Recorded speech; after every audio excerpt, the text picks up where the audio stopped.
Welcome back to Medimix transparence of breakfast Kiran. അപ്പോൾ ഡ്രാം triple nine എന്ന മൂവിയിലെ തന്നെ ഒരു സോങ് ആണ് നമ്മളിപ്പോൾ കണ്ടത്. അപ്പോൾ സാർ അതിൽ സാർ തന്നെ അത് ഡയറക്ടർ സോഹൻ റോയ് സാറിന്റെ വിശേഷങ്ങൾ ഡിസ്കസ് ചെയ്തിട്ടുണ്ട്. അപ്പോൾ സാർ ഇത് ഒരു ഹിന്ദി സോങ് എങ്ങനെ ഒരു ഇംഗ്ലീഷ് മൂവിയിൽ വന്നു?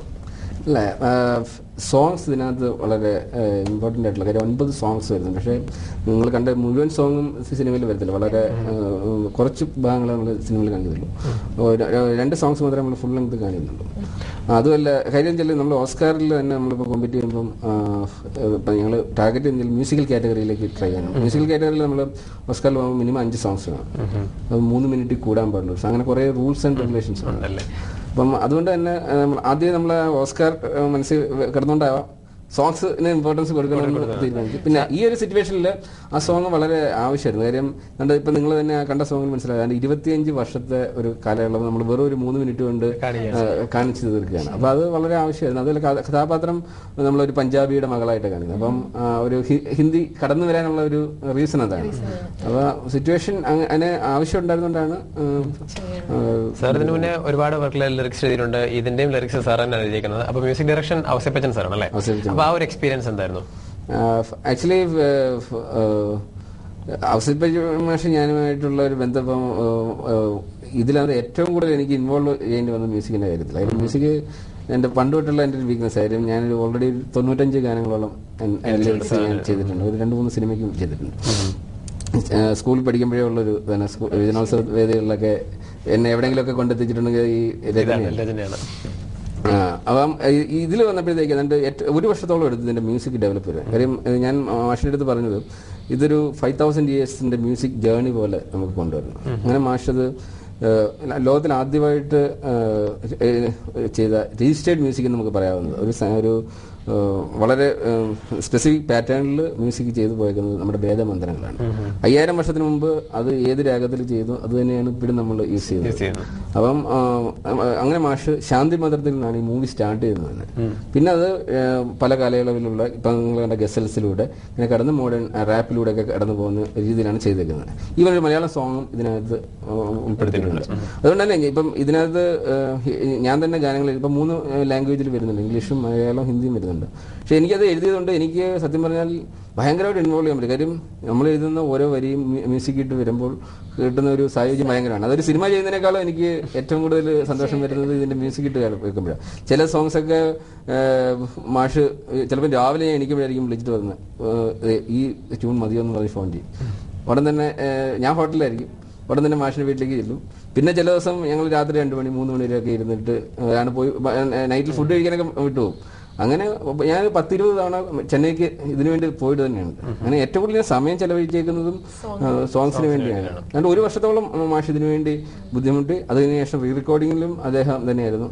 അദ്ദേഹം ഒരുപാട് കഷ്ടപ്പെട്ടു. സോങ്ങിന് വേണ്ടി ഇത്രയും കഷ്ടപ്പെട്ടുകൊണ്ട് തന്നെ ഇപ്പൊ ഹോളിവുഡ് മൂവി ആയതുകൊണ്ട് സാധാരണ ഹോളിവുഡ് മൂവീസിൽ സോങ്സിന് അത്ര ഇമ്പോർട്ടൻസ് അവർ കൊടുക്കാറില്ല. അപ്പൊ എന്തുകൊണ്ടാണ് കൂടുതൽ ഇത് കൊടുക്കാനായിട്ടൊരു അത് സോങ്സിന് കൊടുക്കാത്തതെന്ന് വെച്ചാല് 2 കാര്യങ്ങളാണ്. ഒന്ന് ലെങ്ത് എന്ന് പറയുന്നൊരു വലിയ പ്രശ്നമാണ്. ഇപ്പം ഹോളിവുഡ് സിനിമകളിൽ നമ്മുടെ ഇവിടെ ഒക്കെ വെച്ച് കഴിഞ്ഞാൽ 2 മണിക്കൂർ കൂടിയ കുറഞ്ഞു കഴിഞ്ഞാൽ എന്തോ വലിയ പ്രശ്നമാണ്.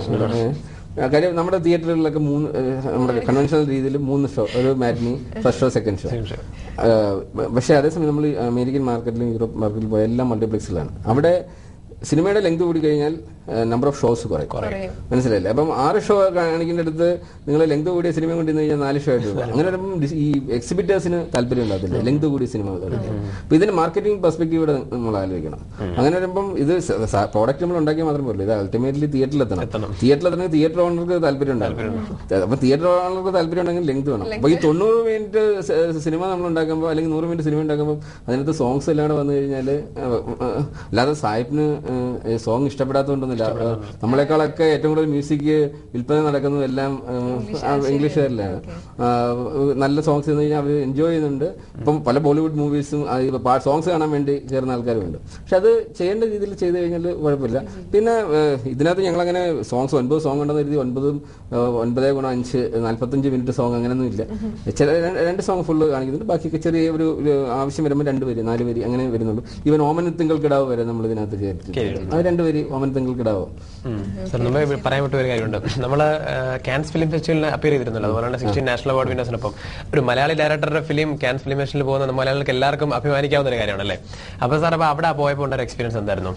ആക്ച്വലി ഇതിനകത്ത് ഈ 16 നാഷണൽ അവാർഡ് വിന്നേഴ്സ് വരാൻ തന്നെ കാര്യം വെച്ചാല് ഏതായാലും നമ്മൾ ഇന്ത്യയിൽ നിന്ന് ഒരു പ്രോജക്ട് ഇന്ത്യൻ സ്റ്റാമ്പോട് കൂടി ഒരു പടം ചെയ്യുന്നു. അപ്പോൾ ഇന്ത്യയിലെ ഏറ്റവും ബെസ്റ്റ് ആൾക്കാരെ തന്നെ കണ്ടെത്തുക എന്നുള്ള ഉദ്ദേശം തന്നെയാണ്. എല്ലാ മേഖലയിലും ഏറ്റവും ബെസ്റ്റ് അങ്ങനെ അന്വേഷിച്ച് അവസാനം ഈ പ്രോജക്റ്റ് പ്ലാൻ ചെയ്തു. 16 പേര് ഇതിന്റെ എന്നോടൊപ്പം കൂടി എന്ന് പറയുന്നതായിരിക്കും ശരി. എല്ലാവരും ആക്ച്വലി ആരും എനിക്ക് ഒരു ടെൻഷൻ ഉണ്ടല്ലോ. ഞാനൊരു പ്രോജക്റ്റ് ബോർഡ് ഉണ്ടാക്കുന്നു, ഇവർക്ക് അയച്ചു കൊടുക്കുന്നു. പ്രോജക്റ്റ് കണ്ടപ്പോൾ തന്നെ അതിന്റെ ഇമ്പോർട്ടൻസ് അവർക്ക് മനസ്സിലായി. എനിക്കല്ലാതെ ഒരാളുടെയും വാതുക്കളെ പോയി കാത്തു കിടക്കേണ്ട ഒരു അവസ്ഥ ഉണ്ടായിട്ടില്ല. ഈ പ്രോജക്റ്റ് റിപ്പോർട്ട് കൊടുത്തവരെല്ലാം കണ്ട വഴിയിൽ ഈ പ്രോജക്റ്റിൽ ജോയിൻ ചെയ്യായിരുന്നു. ഈവൻ പറഞ്ഞ വിഷയത്തിൽ അപ്പം തോട്ടധരണി ഇന്ത്യ കണ്ട ഏറ്റവും വലിയ കാര്യം, ഈ സിനിമയിൽ ഏറ്റവും ഇമ്പോർട്ടന്റ് ആയിട്ടുള്ളത് ആർട്ട് ഡയറക്ഷനാണ്. അപ്പം അതിന് കാര്യം ഇത്രയും ഹ്യൂജ് സെറ്റുകൾ, ഡാമിന്റെ സെറ്റുകളും മറ്റും എല്ലാം ഒരുപാട് സെറ്റ് വേണം. അപ്പൊ ആ ഒരു ഒറിജിനാലിറ്റിയോട് കൂടി ചെയ്യാവുന്ന ആർട്ട് ഡയറക്ടേഴ്സ് വളരെ കുറവാണ്. അപ്പം അതിനുവേണ്ടി സെലക്ട് ചെയ്തതാണ് തോട്ടധരണി. നമ്മുടെ രജനീകാന്ത് സിനിമകളുടെ എല്ലാം സെറ്റുകൾ ഏതാണ്ട് 3 നാഷണൽ അവാർഡ്സ് ഉണ്ട്, പത്മശ്രീ ഉണ്ട്, ഡോക്ടറേറ്റ് ഉണ്ട്. അങ്ങനെ ഒരു അദ്ദേഹത്തിന് ഇക്വലന്റായിട്ട് ആരും ഇല്ല ഈ ഒരു ആർട്ട് ഡയറക്ടർ. പക്ഷെ അദ്ദേഹത്തിന് കോൾ ഷീറ്റ് കിട്ടാൻ പോലും ഞാൻ അദ്ദേഹത്തിന് പുറകെ പോയിട്ടില്ല. ഞാൻ ഈ പ്രോജക്റ്റ് റിപ്പോർട്ട് കൊടുത്തു, അദ്ദേഹം കണ്ട വഴിക്ക് അത് എഗ്രി ചെയ്തു. ബ്യൂട്ടിഫുൾ ആയിട്ടാണ് എന്റെ സെറ്റ് ചെയ്തിരിക്കുന്നത്. കാര്യം സത്യം പറഞ്ഞാൽ എനിക്ക് അദ്ദേഹത്തിന് മുന്നിൽ പോയാൽ പലപ്പോഴും ഇരിക്കാൻ പോലും തോന്നില്ല. കാര്യം റിയൽ ബോൺ ആർട്ടിസ്റ്റ് എന്ന് പറഞ്ഞാൽ അതാണ്. അത്രയും കഴിവുള്ളൊരു ആർട്ടിസ്റ്റ് ഇല്ല.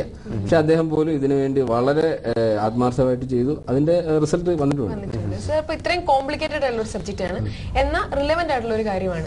അപ്പോൾ എന്തെങ്കിലും രീതിയിൽ കോംപ്രമൈസ് ചെയ്യേണ്ടി വന്നിട്ടുണ്ട്, അല്ലെങ്കിൽ ഉദ്ദേശിച്ച ആ ഒരു തീമിലേക്ക് തൃപ്തനാണോ ഇത് ചെയ്തിട്ട് എന്ന് പറയുന്നത്? കോംപ്രമൈസിങ് നമ്മള് ഡ്രീം ചെയ്യുന്നതെല്ലാം എക്സാക്ട് ഒന്നും വരത്തില്ല. ചില കാര്യങ്ങൾ നമുക്ക് ചിലടത്ത് കോംപ്രമൈസ് ചെയ്യേണ്ടി വരും, ചിലത് നമ്മൾ ഉദ്ദേശിക്കുന്നതിനേക്കാൾ നന്നായിട്ട് വരും. പക്ഷെ കാര്യം എന്നെ സംബന്ധിച്ചിടത്തോളം ഞാനൊരു ഡയറക്ടർ മാത്രമല്ല ഇതിന്റെ പ്രൊഡ്യൂസറും എല്ലാം ഓൾ ഇൻ ഓൾ ആണ്. അപ്പൊ എന്നെ സംബന്ധിച്ചിടത്തോളം ഇപ്പൊ ഡയറക്ടർ പെർസ്പെക്ടീവിൽ എന്ന് പറഞ്ഞാൽ പെർഫെക്ഷൻ ഈ സീൻ ഞാൻ ഇത് കിട്ടുന്നത് വരെ ഞാൻ ചെയ്യും. പക്ഷേ അതേസമയം ഞാൻ പ്രൊഡ്യൂസറും കൂടെ ആകുമ്പം എന്റെ ആസ് എ പ്രൊഡ്യൂസർ എന്റെ റോൾ എന്ന് വെച്ച് കഴിഞ്ഞാൽ ഒരു പ്രോജക്റ്റ് പ്ലാൻ ചെയ്തേക്കുന്ന പറയുന്ന സമയത്ത് പറയുന്ന ബജറ്റിൽ തീർക്കുക എന്നുള്ളതാണ്. അപ്പൊ അങ്ങനെ വരുമ്പോഴത്തേക്ക് ചില സ്ഥലങ്ങളിൽ നമുക്ക് കോംപ്രമൈസ് ചെയ്യേണ്ടി വരും. എസ്പെഷ്യലി നമ്മൾ കേരളത്തിൽ വന്ന് ഷൂട്ട് ചെയ്യുന്ന സമയത്ത് വളരെ പ്രശ്നങ്ങൾ ഫേസ് ചെയ്ത ഒരു സാധനമാണ്. അപ്പൊ അവിടെയൊക്കെ ഞങ്ങൾക്ക് പലയിടത്തും കോംപ്രമൈസ് ചെയ്യുന്നത്. ഫോർ എക്സാമ്പിൾ തിലകൻ ചേട്ടൻ ഇതിനകത്ത് അഭിനയിച്ചാണ്. All of a sudden Thilakan ചേട്ടനെ അഭിനയിപ്പിക്കാൻ പറ്റാത്തൊരവസ്ഥ വരുന്നു, പകരം ഒരു ആർട്ടിസ്റ്റിനെ കൊണ്ടുവരുന്നു. അപ്പം അങ്ങനെയൊക്കെയുള്ള സ്ഥലത്ത് നമുക്ക് കോംപ്രമൈസ് ചെയ്യേണ്ടി വരുന്നു. അതിനുവേണ്ടി കഥ ഉടനെ തന്നെ മാറ്റിയിരുന്നു. അപ്പം ഞാൻ അത്രയും നാള് മനസ്സിൽ കൊണ്ടുവരുന്ന കഥയിൽ നിന്ന് ക്യാരക്ടർ മാറുകയാണ് പെട്ടെന്ന്. പക്ഷെ അതൊരു കോംപ്രമൈസിംഗ് ആണ്. കാര്യം അവിടെ വെച്ച് എനിക്ക് എന്റെ മുന്നിൽ ഒന്നെങ്കിൽ പ്രോജക്റ്റ് ഞാൻ അവിടെ നിർത്തുക, അല്ലെങ്കിൽ അത് മാറ്റി മുന്നോട്ട് പോവുക. എന്റെ കഥയോട് നീതി പുലർത്താൻ സാധിച്ചില്ല എന്നൊരു തോന്നൽ തോന്നുന്നുണ്ടോ? ഇല്ല, പക്ഷേ ഞാനൊരു വഴിക്ക് ഇറങ്ങിത്തിരിക്കുന്നു, പെട്ടെന്നൊരു മുന്നിലൊരു തടസ്സം വന്നു കരുതി ഞാൻ അവിടുന്ന് പരാജയപ്പെട്ട് മടങ്ങാൻ എനിക്ക് താല്പര്യം. എനിക്ക് എന്നെ സംബന്ധിച്ചോളം ഒന്നെങ്കിൽ ഞാൻ ചാടി കിടക്കണം, അല്ലെങ്കിൽ മറ്റൊരു വഴി വെട്ടിത്തെളിക്കണം. ലക്ഷ്യം മാത്രമാണ് നമുക്ക് പ്രധാനം. പക്ഷെ ആ ലക്ഷ്യത്തിൽ എത്തിയിട്ടുണ്ട്. അപ്പൊ നമുക്ക് ആ ഷൂട്ടിംഗിലേക്ക് നേരിട്ട പ്രശ്നങ്ങളിലേക്ക് കൂടുതൽ വരുന്നതിന് മുന്നേ ഒരു സോങ് അല്ലേ? Stay tuned.